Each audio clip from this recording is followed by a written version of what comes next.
हरे कृष्णा। वेद सारथी में आपका स्वागत है। हम आपके समक्ष प्रस्तुत कर रहे हैं दैनिक श्री राम कथा। आज डे 13 में हम चर्चा करेंगे श्रीमद् भागवतम के 9वें स्कंद के 10वें अध्याय के श्लोक 48 से 50 तक, और विषय है श्री रामचंद्र जी का राज्याभिषेक। इन श्लोकों का अनुवाद इस प्रकार से है। कुलगुरु वशिष्ठ ने भगवान रामचंद्र के सिर की जटाएं मुंडवा दी। तत्पश्चात कुल के गुरुजनों के सहयोग से उन्होंने चारों समुद्रों के जल तथा अन्य सामग्रियों के द्वारा भगवान रामचंद्र का अभिषेक उसी तरह संपन्न किया जिस तरह राजा इंद्र का हुआ था। भली भांति स्नान करके तथा अपना सिर मुंडा करके भगवान रामचंद्र ने अपने आप को सुंदर वस्त्रों से सज्जित और माला तथा आभूषणों से अलंकृत किया। इस प्रकार वे अपने ही समान वस्त्र तथा आभूषण धारण किए अपने भाइयों तथा पत्नी के साथ अत्यंत तेजमय लग रहे थे।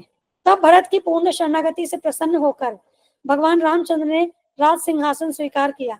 वे प्रजा की रक्षा पिता की भांति करने लगे और प्रजा ने भी वर्ण तथा आश्रम के अनुसार अपने अपने वृत्तिपरक कार्यों में लगकर उन्हें पितृतुल्य स्वीकार किया। अब हम इन श्लोकों के विषय में प्रभुपाद जी ने जो व्याख्यान दिया है उसे आगे पढ़ेंगे, और इसे हमने अलग अलग बिंदुओं में बताया। तो पहला बिंदु, राम राज्य में नागरिकों तथा सरकार के मध्य संबंध। तो श्रील प्रभुपाद बता रहे हैं कि राम राज्य में राजा के साथ जो प्रजा थी उसका क्या संबंध था। लोगों को राम राज्य जैसी व्यवस्था प्रिय है, और आज भी राजनीतिक लोग कभी कभी राम राज्य नामक दल बना लेते हैं, किंतु दुर्भाग्यवश उन्हें भगवान राम में कोई श्रद्धा नहीं है। कभी कभी कहा जाता है कि लोग ईश विहीन ईश राज्य चाहते हैं, किंतु ऐसी महत्वाकांक्षा कभी पूरी होने वाली नहीं है। तो यहाँ श्री प्रभुपाद कह रहे हैं कि यदि हमें राम राज्य स्थापित करना है तो हमें श्री रामचंद्र जी के प्रति श्रद्धा रखनी होगी, उनकी शरणागति लेनी होगी। यदि हम भगवान राम से विहीन राज्य बनाना चाहते हैं तो वह संभव नहीं है।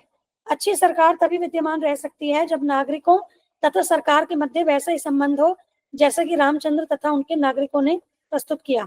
भगवान रामचंद्र ने अपने साम्राज्य पर वैसा ही शासन किया जिस तरह पिता अपनी संतान का पालन करता है, और नागरिकों ने भी रामचंद्र जी की अच्छी सरकार से कृतज्ञ होकर उन्हें पितृतुल्य मान लिया। नागरिकों तथा सरकार के मध्य पिता पुत्र का सा संबंध होना चाहिए।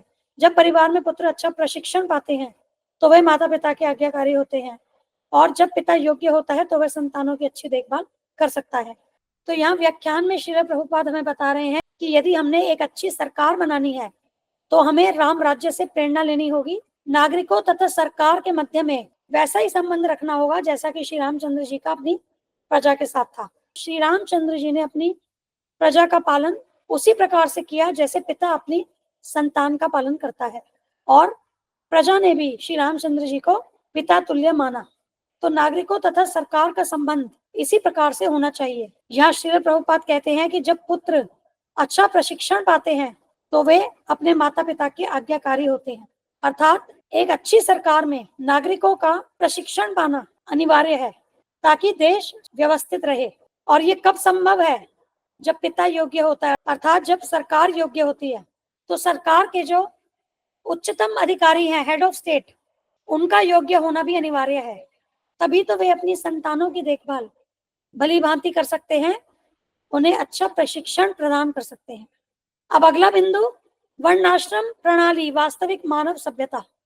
तो यहाँ जैसा कि श्लोक 50 में बताया गया है कि श्री रामचंद्र जी की जो प्रजा थी वह बहुत अच्छी थी, क्योंकि वह वर्णाश्रम धर्म का पालन कर रही थी। और वर्णाश्रम धर्म की व्यवस्था में समाज को 4 वर्ण तथा 4 आश्रमों में विभाजित किया गया है। 4 वर्ण है ब्राह्मण, क्षत्रिय, वैश्य तथा शूद्र, और आश्रम है ब्रह्मचर्य, गृहस्थ, वानप्रस्थ तथा संन्यास। और श्री प्रभुपाद कहते हैं कि यही वास्तविक मानव सभ्यता है, और इस वर्णाश्रम धर्म के अनुसार ही लोगों को प्रशिक्षण दिया जाना चाहिए। और ये जो वर्णाश्रम धर्म है इसकी स्थापना स्वयं भगवान ने की है, और इसका आधार है मनुष्यों के विभिन्न गुण तथा कर्म। चतुर्वर्ण मया सृष्टम गुण कर्म विभागश्च। तो यहाँ भी श्रील प्रभुपाद कह रहे हैं कि यदि हमें अच्छी सरकार बनानी है तो यहाँ पहला सिद्धांत होना चाहिए वर्णाश्रम प्रणाली का पालन। अब अगला बिंदु, वर्णाश्रम प्रणाली का एकमात्र उद्देश्य क्या है? वर्णाश्रम प्रणाली का एकमात्र उद्देश्य है लोगों को कृष्ण भावना भावित करना। तो जो सारे कार्य इस वर्णाश्रम धर्म के अंतर्गत आते हैं वे सभी कृष्ण की संतुष्टि के लिए ही केंद्रित होते हैं। तो इस वर्णाश्रम प्रणाली के द्वारा लोगों को वैष्णव धर्म का पालन करने में समर्थ बनाना है। और वैष्णव कौन है? जो विष्णु की पूजा करते हैं। और इसीलिए श्रील प्रभुपाद कहते हैं कि वर्णाश्रम प्रणाली के माध्यम से लोगों को वैष्णव बनने के लिए शिक्षा दी जानी चाहिए, जिस तरह श्री रामचंद्र जी के राज्यकाल में प्रत्येक मनुष्य को वर्णाश्रम प्रणाली का पालन करने के लिए शिक्षित किया गया था।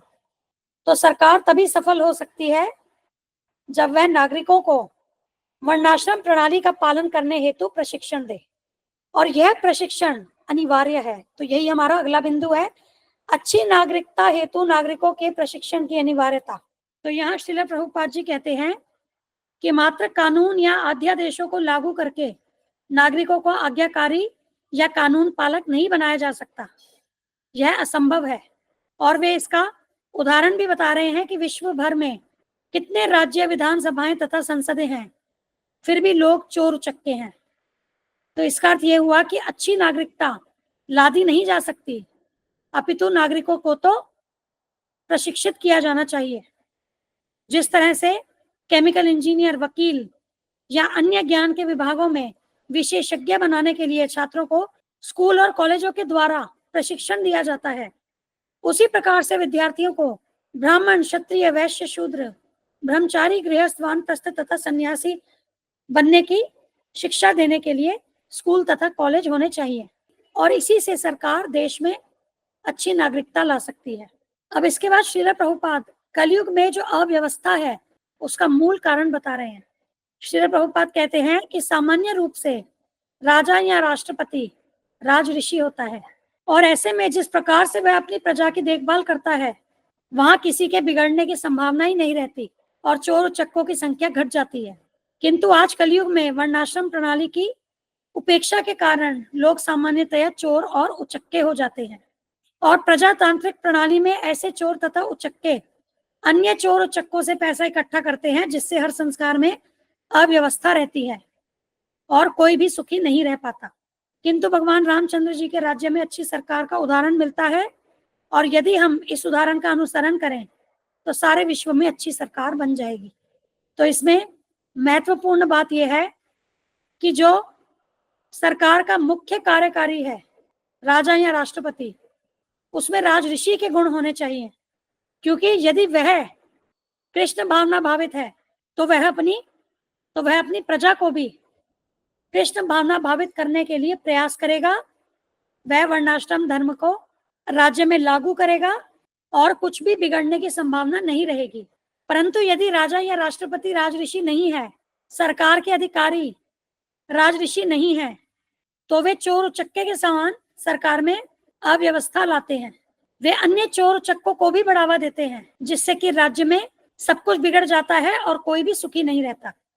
तो इसीलिए भगवान रामचंद्र जी के राज्य में जिस प्रकार से अच्छी सरकार का हमें उदाहरण मिला है, हमें उसका अनुसरण करना चाहिए, जिससे कि राज्य में अच्छी सरकार बन सके और सभी नागरिक सुखी रह सकें। आज हम चर्चा को यहीं पूर्ण करते हैं।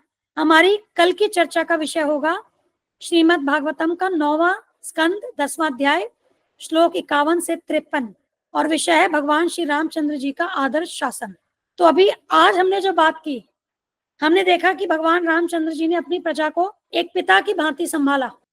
तो श्री रामचंद्र जी के शासन में क्या मुख्य योग्यताएं हैं, उसे हम गहराई से कल की वीडियो में जानेंगे। धन्यवाद। हम यह चैनल और इस पर दी गई समस्त वीडियोस हमारे गुरु महाराज श्री कृष्ण कृपा मूर्ति श्री श्रीमद अभय चरणारविंद भक्तिवेदांत स्वामी ठाकुर श्रील प्रभुपाद जी को समर्पित करते हैं। श्रील प्रभुपाद की जय।